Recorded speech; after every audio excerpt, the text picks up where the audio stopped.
after doing a few of these cases, and a lot of drug cases and other federal cases throughout the country, I get called for a case in Tulsa, which I mentioned earlier.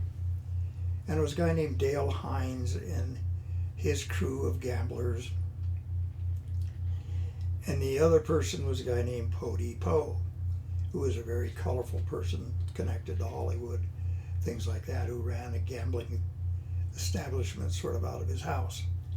And the government made up this big racketeering indictment against these people.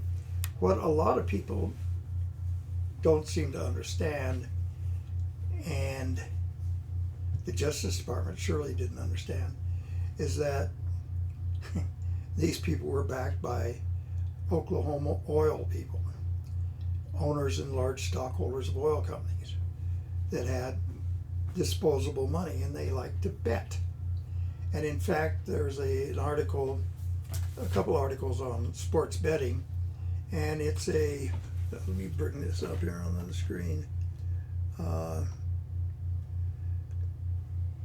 There's $150 billion gambled every year on football. So these guys were making football bets, and they got indicted. And a book about Pody Poe, written by a student in Oklahoma, and here it is, Pody Poe, and the subtitle is From Tin Horn Gambler to Kingpin of Organized Crime. And it was written by Catherine Katie Johnson. Now I want to read some of the prologue.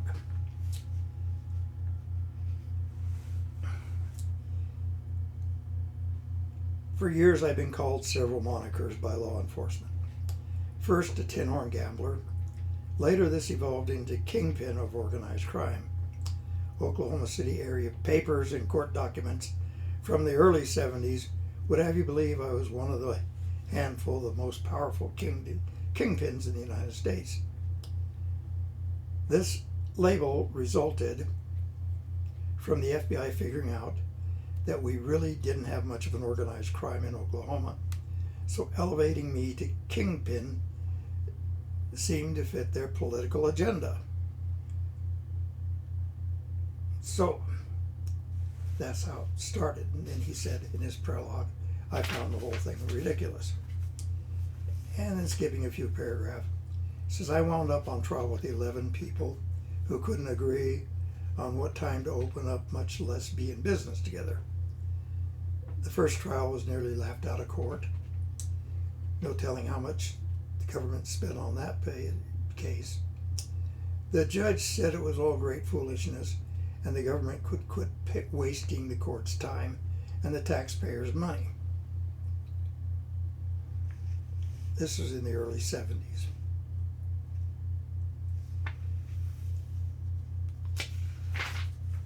Now, he mentioned there that the government spent $13 million in public relations, essentially, building him into the organized crime kingpin from the moniker of Tin Horn Gambler. Well, Pody worked with a guy in Oklahoma City, or in Tulsa, named Dale Hines. And Dale Hines was the same type of person. And he was indicted with a bunch of people. And that's the case that I worked on. I listened to some 40 hours of wiretap. And my client essentially told me the code that was used in the wiretaps that the FBI really never truly figured out. But anyway, it was kind of funny too, because what I uncovered was a lot of corruption in the NFL. So,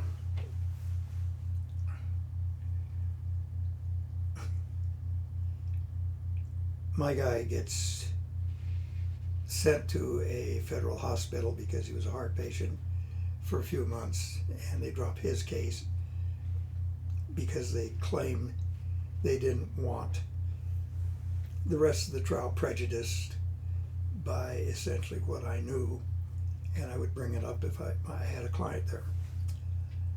Now, what was happening back then is these cases were sort of highly specialized. So there's a team of us from all over the country that had done racketeering cases, and there's a specialized team in the Justice Department. Now we got to sort of all know each other, and we traveled around the country doing these cases, and it was kind of heady stuff, frankly. So I'm in the court in Oklahoma, and the judge looks at me and he says, "Mr. Blewett, it's good to see a friendly face here today," because I was the only face he'd recognized. I just tried the case in Muskogee in front of him. The prick DA next day files a motion to kick me off the case because the judge showed favoritism by saying he recognized me. I mean, that's kind of the kind of pricks we were dealing with. So anyway, the Justice Department always sends their lower trainee people to court at the beginning of these cases, and send the first team in later when it goes to motions, practice, and trial. So I was catching a little bit of arrogance from this U.S. attorney, or excuse me, Attorney General, Justice Department guy. And he was engaging in psychological warfare, saying how much he was going to tear us apart and put our clients in prison for life and all this happy horseshit. So I go to the clerk's office and I ask for some subpoenas to be issued, which you did in federal court in those days. And this kid said, "What are you going to do with all these subpoenas?" And I said, "Well, I reckon I'm going to subpoena a few judges from the NFL for the trial." Now I figure the way generally these things work is Junior would go back to the Justice Department and say, "Hey, there's this crazy lawyer in Colorado that wants to subpoena referees." And it would go through the office and go up to the higher ups and scare the shit out of them, and they'd call me up and make a deal. That took about 10 days. And what I uncovered with the wiretapping that I listened to was the code where they were talking about various referees and various calls. So I got to explain a little background. Sports betting, at least in football and professional football and most college football, doesn't bet on a winner and loser. There's what they call a line. So let's say the Broncos are playing San Diego, and the Broncos are expected to win by 7 points. Well, the bet then would be San Diego plus 7 points and Denver. So if Denver didn't score more than 7 points above a San Diego score, San Diego won. Denver lost. So Denver may have won the game, but they would lose the point spread. And as far as the bookmakers were concerned, that was their payoff. Now, sports bettors are fairly sophisticated people. They follow football quite a bit, and they follow the injuries, etc. And every once in a while, you get a game that's really, really weighted. So let's take let's take Kansas City and the Raiders. And let's say 70 million comes in, bet on the Raiders. You bet on Kansas City. And 10 million comes in for the Raiders, because Kansas City back then was a powerful team. They had Yahoo, McDaniels, and all kinds of fun name people like that. Anyway, the game comes up, and it doesn't matter who won or lost, but they didn't beat the point spread and the people that bet on the Raiders collected big. Well, the reason they collected big is they got to a referee or somebody, and they were able to throw the game so that the point spread wouldn't be beaten.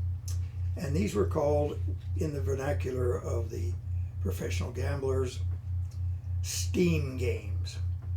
So there was a game that within all the gamblers, because they all knew this shit, to find out what game was going to be the steam game. There was only one or two of those per season, and that was just so the bookmakers could get healthy, because they were taking 5% of the total amount bet. So that was, that was a lot of money for them. 10% of 150 billion is 150 million. 5% of that is 75, or half of that is 75 million. So that's a lot of money among the cities that have bookmaking operations, plus Las Vegas and things like this. And it's really a subtle thing, and it's a black market thing, and it's a highly kept secret. So all these people have private investigators and spies, and they have mathematicians and experts trying to figure out what the steam games are going to be. Well, they figured it out. Now, Texas and Oklahoma oilmen have access to a lot of cash. So let's take my hypothetical steam game. 50 million bet on one side, 10 million bet on the other side. When they found out what the steam game was, the oil people would come at the last minute and put 30 or 40 million on the steam team, and the spread then would only be 10 million between the two games. And at that time, with that bet, the oilmen would double their money, and the organized crime people would get peanuts compared to what they expected, so they didn't get healthy. Now this is where you got to remember there's other stuff going on there. There's the CIA takeover Las Vegas. There was this big thing about organized crime. There was Brazili and all these people trying to hit Castro or execute them. The CIA and the Mafia were working several things together. They sent killers into Katanga province in the Congo, and that was when the Kasabubu thing was going on. And they took out the president of Argentina that Tannenbaum Maria people were involved with. And of course they had the biggest mafia hit was to have been against Fidel Castro, which all the casino people and regular organized crime people despised. So my theory is that for this case to have happened, somebody from organized crime had to be big buddies with somebody in the Justice Department to institute this prosecution. And it wasn't really to get conviction, it was to scare the hell out of the oilmen, not to interfere with the marketing and the structure of professional sports betting. It has sort of had that effect. Well, the other half in Tulsa, the part I was involved in, I got some interesting stuff here that I'll relay to you, hopefully.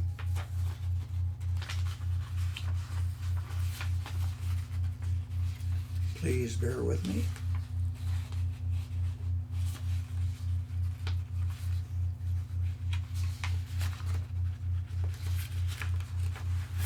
Okay. Now they're Poe and James Dale Hines were partners. Now here's a picture, a recent picture of Poe. He had a Hollywood background, Oklahoma background, etc. My client was from Oklahoma originally, and he's the one that was initially convicted on the racketeering case in Nebraska because he had a gaming license.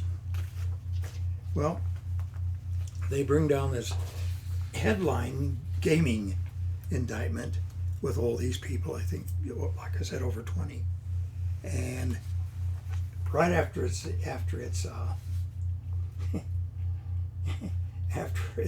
in the indictment comes out, there's a letter from the Justice Department, a guy named Rob, Federal Bureau of Investigation, Oklahoma City, addressed to Rob by J. Edgar Hoover. Now, I've seen his signature quite often with the RIA stuff. And it says, "Dear Bob, I want to commend you for your excellent direction of the investigation of Leroy Dale Hines and Eugene Anthony Nolan, subjects of interstate transportation in aid of racketeering gambling case. You afford this case exemplary on the scene supervision, and as a result of your skillful and dedicated efforts, much damaging evidence was obtained, which resulted in the prosecution of the subjects. The noteworthy manner in which you performed this was in the best tradition of the Bureau, and I want to express my gratitude." The next thing, there is a internet thing with Freedom of Information revelations, and it's called the Black Vault, and it has all the various Freedom of Information stuff. Now here's a report from them about Benny Binion, who was a Vegas, a Las Vegas casino owner on the Golden Nugget. And this was a thing from Oklahoma City. It says, "This is to advise you that Tom Ward is a bookie and gambler in Lawton. And 2 or 3 years ago, Ward made a visit to Las Vegas, where he visited the Horseshoe Club. Ward is casually known Benny Binion, who is the owner of the Horseshoe Club, for many years." So this goes on and talks about the deal where they leaned on him a little bit to pay his $5,000 gambling debt. Jack Ritter of Oklahoma City, formerly as an informant for this office and subject of Oklahoma City file number whatever, that during football season he received his line in football cards from Leroy Dale Hines. Occasionally, when Hines was in Oklahoma City for gambling and other reasons, he would leave cards and line sheets at the barmaid of the Thunderbird Inn in Oklahoma City, and he'd pick them up in person. And Lou Egbert, who was his employee, answered the phone. He was his phone. So you see how they did the case. We have Benny Binion owns a casino in Las Vegas. And a colleague of mine, I think, represented him out there. He and I did a few similar cases together. He was a successful politician where I sort of failed, and became mayor of Las Vegas. And he represented some federal judges, and his big client there was a guy named Spilatro, who worked with my client named Mannerite. And he paid me a compliment saying I was the only lawyer he knew that ever won a case for Mr. Mannerite. In any event, I digress. So, you see, this nobody from Oklahoma City goes to Vegas and meets Binion. He gets a line of credit for $5,000. He can't quite pay it. somebody from Binion's group makes a call and says you better pay, and I think he must have gone to the police or whatever. All of a sudden became informant, and or maybe they caught him on something, who the hell knows. Anyway, he became an informer and said, well, the big guy here in Oklahoma City is Hines, Dale Hines. Well, that's almost comical, but it isn't. So they put together this large group, very large group, in the Justice Department to pursue organized crime. Well, at that time, you had Colombo and the big guys in New York raising hell with the FBI, and they had put together war funds, and the FBI was a little bit leery of chasing them and losing a case. So they made up criminals that they could prosecute so they could get easy wins. And this was Pody Poe, one of which was Pody Poe and Peter Dale Hines. So the case ended in a dismissal, and there was an article in the newspapers, the Tulsa paper, about how the judge reamed the Justice Department out for wasting taxpayer money. They spent $13 million to prosecute this case and to make Hines and Pody Poe into racketeers, which they weren't. So they would have a target so they could go to Congress and get money to fight organized crime. I used to call that the radical racket when I was writing articles for the Free School. You invent radicals, or you publicize radical, scare the hell out of the people and shake them down for money. The government did learn some things from the mafia, apparently. In any event, the case gets dismissed. It's highly publicized in the newspapers. And the real story was never put out.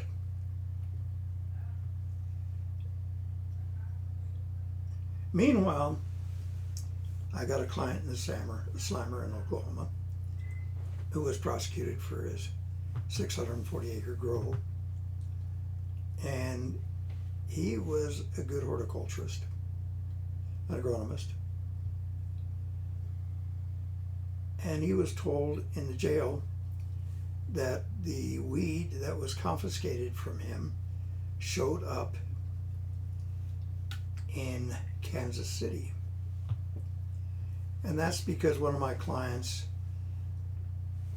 in Kansas City knew that I had a client in El Reno, Oklahoma, and got word to him that these cops were selling his weed.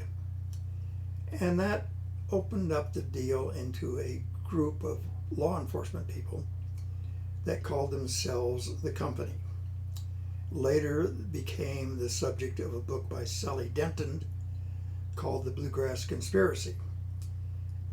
And the Company was composed of CIA agents and people like that, law enforcement officer, and they went around busting people, claiming the confiscated material, and then reselling it. The big racket was run out of North Platte, Nebraska, and I had a few cases there that I'll probably get into a little bit later. But even in the early 70s, it became, or started to become obvious to me, that there was a big government connection between drugs, organized crime, and the government. In my experience with the organized crime, people stayed out of the drugs. It was mostly ethnic minorities and people that could be more controlled, more easily controlled by the government. And that's where they developed the market.